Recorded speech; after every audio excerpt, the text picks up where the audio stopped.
Are you backing yourself into the corner with this hatred, with this doubt, with this regret that everything you look at is from a negative light? If negativity is the driving force at your table today, well, what can we do to change that? How can we pivot that to start looking at it from a positive mindset? It doesn't take much, but it takes you.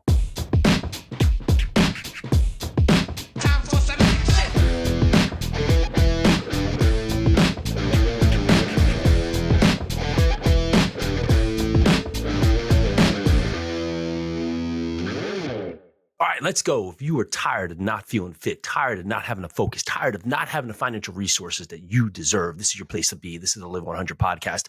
I'm Jason Yarusi, and this is where you come to break your bad habits so you can build the momentum that's going to magnify the success you've always longed for. Today, I want to talk about who's at your table. And I woke up just thinking about this, right? As a kid, I used to love King Arthur, right? The Knights of the Round Table, of what it just meant, right? All of them coming together just to serve a higher purpose, right? But today I want you to think about who's at the table of your mind.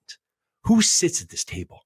I think of myself with my wife and my 3 kids, right? That's it. Who's at my table, my physical table, right? When we eat dinner together, when we have that part of life together. But I think of what's been in my mind, right? What has sat in my mind? What has created the table at my mind that puts together all the pieces, right? And this is one of the key evolutions of Live 100. The first principle of the break block is self-awareness. And as I ask you, what sits at your table? Is it pride? Is it jealousy? Is it rage? Competition? Could happiness be at your table? Is it discipline, right? Is it courage? Is it hatred or doubt or regret, right? What sits at the table of your mind? And what are those pieces of the person that you long to be, right? The person that is that success, the person that has the relationships you want, that has the life you want, that has all you're yearning for, right? What is at that person's mind? Because that's who you're becoming.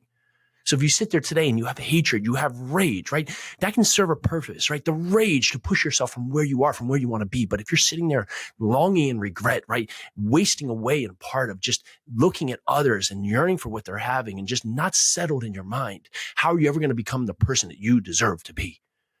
So who does that person? What virtues must stand in that person? Is it courage? Is it the discipline? Is it to have the perseverance, to have the ability to go through resilience, right? If you have 5 seats at that table, what is it that's in the mind of you that's going to lead you to the person that you deserve to be? Because if you're filled with rage, if you're filled with hatred, if they're filled with doubt and regret and always looking at what was or fearing what is, how are you ever going to become that person that deserves to be the person that you want to be? So ask yourself today, what is the person that sits at that table? What are those parts, right? Who is your round table? We look back in all these points of time of all these successful people that have their round tables, right? They bring together these people that help them see things in different ways, to help them look at things in a way that maybe they're not looking at it straight. They give them the guidance, that give them the wisdom, that give them the opportunity to look outside themselves so they can see things in a way that can push them to the best results. Well, who are you going to bring to your table in your mind? It has to start there. And then who physically are you going to surround yourself with? Because if you sit there today and you're surrounded by people that bring that negativity into your life, that bring that hatred into your life, that bring in all the bad things that you don't want, well, it's time to look outwards. It's time to look for who needs to be sitting at your table to give you the guidance to push forward. But it starts with you. You have to be self-aware of who you are. You have to be self-aware of what you're doing today. You have to be self-aware of how you're railroading yourself into the position that you are in now. Are you backing yourself into the corner with this hatred, with this doubt, with this regret, right? That everything you look at is from a negative light. If negativity is the driving force at your table today, well, what can we do to change that? How can we pivot that to start looking at it from a positive mindset? It doesn't take much, but it takes you. It doesn't take much, but it takes you. It's time for you to start today and look at things in a different way. Look at things in a different light. Look at things in how you want it to be, not in what it is. But you have to be realistic for what it is so you can make the changes to what you want to be. Now, that sounds like a tongue twister, but think about this. If you constantly look into things in the way you are, how are you ever going to get to where you want to be? You need to put your mind straight. You need to get your mind into the position of who it is that's going to win today, who it is that's going to win now, tomorrow, and in the future. That's how we start showing up. Now, you don't just stop things. You don't just quit things, but you start to slowly recede things, slowly put back. Regret becomes what you want of optimism. Hatred becomes of what you want of love. The part of doubt becomes possibility or opportunity, right?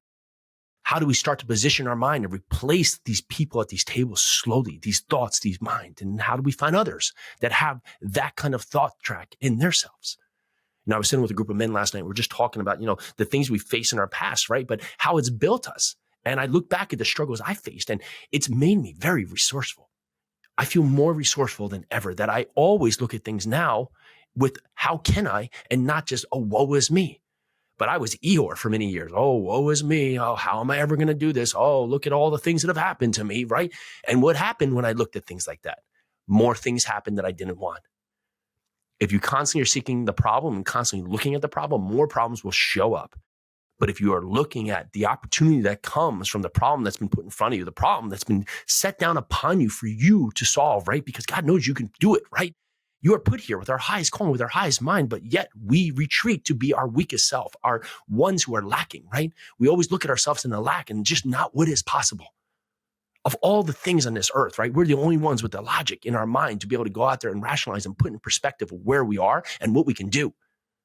Everything else reacts just based on nature, what's inbred in them. But we have the opportunity to choose. So are you choosing hatred? Are you choosing doubt? You're choosing regret? You're choosing negativity? You're choosing to go forward with the envy and the rage?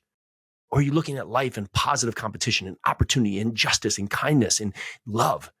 What stands in you today? And where are you going to go from here? All right, this is the Live 100 podcast. This is a place that you come to break your bad habits so you can build that momentum to magnify the success you deserve. And it starts today with the self-awareness to look upon yourself to where you are today to become the person that you deserve to be. All right, if this has had an impact on you, go out there and share this with someone else who needs to hear this message today, and go give us an honest ratings and review. This podcast continues to grow just in a massive fashion. It's because of you, because of all of you that are helping on this mission to go out there to live a certain purpose, to live a higher calling so we can all live 100 together. I'm Jason Yarusi. Let's do this.